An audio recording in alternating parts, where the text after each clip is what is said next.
If you think Vegapunk is the smartest person here, I'm going to assume you have the brain cells of a 5-year-old toddler. Because let Peep Game and lock in.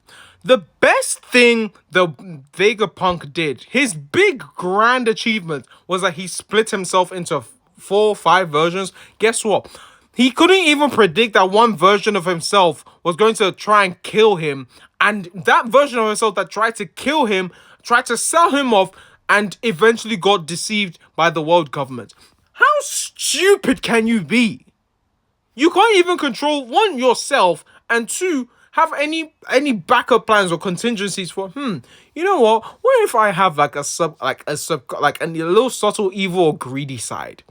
And there is no invention that Vegapunk has made that compares to anything anyone else. Okay, also, I'm going to talk about how Shikamaru is like slightly a bit of a fraud, but that's for a later video. That's something that you man ain't ready for. Everyone else here on this list has created some jutsu or thing that like is actually groundbreaking. Let's start with the smartest on this list, Kisuke. Kisuke just like made different gi guys. Kisuke made a device to allow Ichigo to unlock Bankai in 3 days. 3 days. Kisuke created half the Hogyogu, an object that can realize your greatest heart desires. And you're comparing that to some imbecile that can't eat, bumbling buffoon that has no contingency plans for anything. And the best thing he made was a laser. He couldn't even figure out how an old robot works. Aizen created half of the Hogyoku as well. And a bunch of other, like, Aizen started the whole holification process. Like, Aizen was doing so many things beyond his time. Like, only Kisuke was able to keep up with him. Kisuke was able to seal Aizen, a multi-dimensional being. Vegapunk can't even claim to be close to that. The vast amount of things that Kurosuchi is able to do, like, you can't even cover in one video. Sizzler as well, he would be fourth. Orochimaru is able to switch from body to body. Orochimaru almost discovered immortality.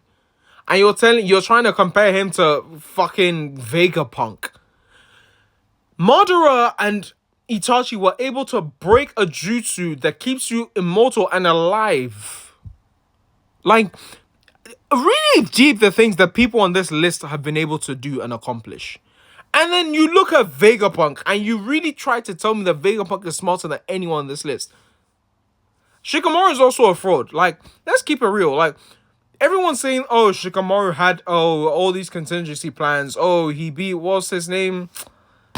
The guy with the mask and Jashim or something like that. That he followed Jocelyn or something like that. Like, I really don't think that what he did was that impressive. Like, he really just trapped him with a bunch of fire bombs. And let's not forget that, like, if it wasn't for, like, plot armor and, like, just certain circumstances, his plan failed. Like, in the Sasuke retrieval arc, his plan very much failed. And he almost died if it wasn't for Tamari. Everyone else there would have died, barring Naruto, if it, like... And even, Lee was on the verge of losing until Gaara pulled up. Like, if Choji didn't have the little feeding pills, he would have died. If the shot that Neji took was a few centimeters or millimeters to the right or left, wherever his heart was, he would have died too. Like, Kiba and Akamaru literally were on the verge of death. Like, Shikamaru failed.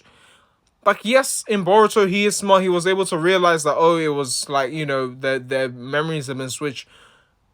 But I also don't feel like that is that hard. I'm sorry, people in the Leaf Village are just dumb as fuck. Like, Naruto had yellow hair, and like, Naruto was the one kid there with bright yellow hair, and the Nine-Tails sealed in him. And the surname Uzumaki. How many other fucking Uzumakis were in the village? It's really not that hard.